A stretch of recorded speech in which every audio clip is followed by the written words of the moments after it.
নমস্কার বন্ধুরা, তোমাদের সকলকে স্বাগত জানিয়ে শুরু করছি আজকের ভিডিও। গুরু কি ভগবান আজকের বিষয়। প্রতিটি জীবই হচ্ছে শ্রীকৃষ্ণ চৈতন্য মহাপ্রভুর নিত্য সেবক। তাই গুরুদেব শ্রী চৈতন্য মহাপ্রভুর সেবক ছাড়া অন্য কেউ নয়। গুরুদেবের নিত্য বৃত্তি হচ্ছে শিষ্যদের ভগবত সেবায় শিক্ষা দেওয়ার মাধ্যমে ভগবানের সেবা বৃদ্ধি করা। গুরুদেব কখনো নিজেকে ভগবান বলে জাহির করেন না, পক্ষান্তরে তিনি ভগবানের প্রতিনিধিত্ব করেন। শাস্ত্রে এই বিষয় সাবধান করে বলে দিয়েছেন যে কেউ যেন নিজেকে ভগবান বলে জাহির না করে। কিন্তু গুরুদেব যেখানে ভগবানের সবচাইতে অনুগত ও বিশ্বস্ত সেবক, তাই তাকেও ভগবানের মতো সম্মান প্রদর্শন করতে হবে। শ্রী কৃষ্ণদাস কবিরাজ গোস্বামীর উল্লেখ করেছেন যে শিক্ষাগুরু হচ্ছেন ভগবানের যথার্থ প্রতিনিধি। শিক্ষাগুরু রূপে ভগবান আমাদের অন্তরে ও বাইরে শিক্ষা দেন। অন্তর থেকে তিনি আমাদের নিত্য সহচর পরমাত্মা রূপে শিক্ষা দেন এবং বাইরে শিক্ষা গুরু রূপে ভগবত গীতার দান জ্ঞান এইসব করতে থাকেন। তাই ভক্তরা শিক্ষাগুরু দু রকমের রয়েছে। এক, মুক্ত পুরুষ যিনি সর্বোত্তভাবে ভগবানের সেবায় নিজেকে নিযুক্ত করেছেন। আর দুই হলো যিনি যথাযথ নির্দেশ প্রদান করার মাধ্যমে শিষ্যের হৃদয়ে কৃষ্ণ ভাবনা জাগরিত করেছেন। গুরুই শিষ্যকে মায়ার বন্ধন থেকে উদ্ধার করতে পারেন, অর্থাৎ অচেতন শিষ্যের চেতনা সম্পাদনা করে বিষ্ণু পূজায় অনুপ্রাণিত ও নিযুক্ত করেন। তাই তার নামই দীক্ষা বা দিব্য জ্ঞান। এটি দীক্ষা দানের পন্থা। শিষ্যকে শপথ করতে হয় যে আর কোনো রকম পাপ কর্ম সে করবে না, যথা অবৈধ কাজ, আমিষ আহার, দ্রুতক্রিয়া ও আসব পান।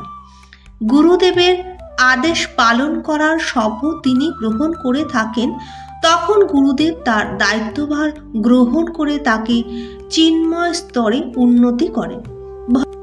ভক্তকে কেবল একজন গুরুর কাছ থেকে দীক্ষা গ্রহণ করতে হয়, কারণ শাস্ত্রে একাধিক দীক্ষাগুরু গ্রহণ করতে সর্বদা নিষেধ করা হয়েছে। তবে শিক্ষাগুরু কিন্তু বহু হতে পারেন।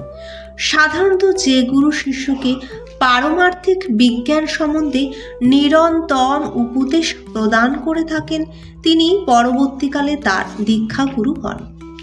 কেনই বা এই দীক্ষার উদ্দেশ্য হয়? আমাদের সর্বদা মনে রাখতে হবে, আমরা যদি সদ্গুরুর শরণাগত হই, তার কাছ থেকে দীক্ষা গ্রহণ না করি, তাহলে আমাদের ভগবত ধামে ফিরে যাওয়ার সব রকম প্রচেষ্টাই ব্যর্থ হবে। যথাযথভাবে সদ্গুরুর কাছে দীক্ষিত না হয়ে কেউ নিজেকে মহান ভক্ত বলে জাহির করার চেষ্টা করতে পারেন, কিন্তু প্রকৃতপক্ষে পারমার্থিক উপলব্ধির পথে তাকে বহু বাধা বিপত্তির সম্মুখীন হতে হবে। তার ফলে তার ভবযন্ত্রণা প্রশমিত না হয়ে ক্রমাগত বর্ধিত হতে থাকবে।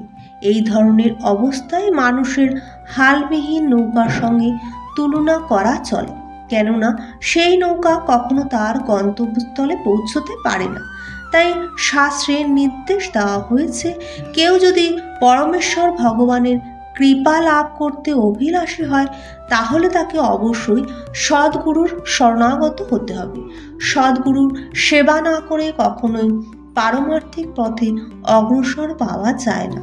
সরাসরিভাবে সদ্গুরুর সেবা করার সুযোগ পাওয়া না গেলে ভক্তের কর্তব্য হচ্ছে সর্বদা তার নির্দেশ পালন করার মাধ্যমে তার সেবা করা। তাই তার অনুপস্থিতিতে তার বাণীর শিষ্যের পরম পাথেয় হওয়া উচিত। কেউ যদি মনে করে থাকে যে কারো নির্দেশ গ্রহণ ছাড়াই প্রয়োজনীয়তা নেই, এমনকি গুরুদেবের নির্দেশ গ্রহণ করারও প্রয়োজন নেই, তাহলে সে ভগবানের চরণে অপরাধী হয় এই ধরনের অপরাধ ব্যক্তি কখনোই ভগবানের কাছে ফিরে যেতে পারে না। এটি একান্তই প্রয়োজনীয় যে শাস্ত্রের নির্দেশ অনুসারে সদ্গুরু গ্রহণ করতে হবে। শ্রীল জীব গোস্বামী এই উপদেশ দিয়েছিলেন যে বংশানুক্রমিকভাবে সামাজিক প্রথার বশবর্তী হয়ে কুলগুরু গ্রহণ করবে না। পারমার্থিক জীবনে যথার্থভাবে অগ্রসর হওয়ার জন্য একজন সদ্গুরুর অনুসন্ধান করা প্রত্যেক ভক্তেরই কর্তব্য। আজকের এই জ্ঞানবর্ধক ভিডিওটি তোমাদের কাছে কেমন লাগলো অবশ্যই কমেন্টের মাধ্যমে জানাবেন। লাইক, শেয়ার, সাবস্ক্রাইব করে পাশে থাকবেন। সাবস্ক্রাইব করে পাশে থাকা বেল বাটনটি অবশ্যই প্রেস করে দেবেন পরের ভিডিও পাওয়ার জন্য।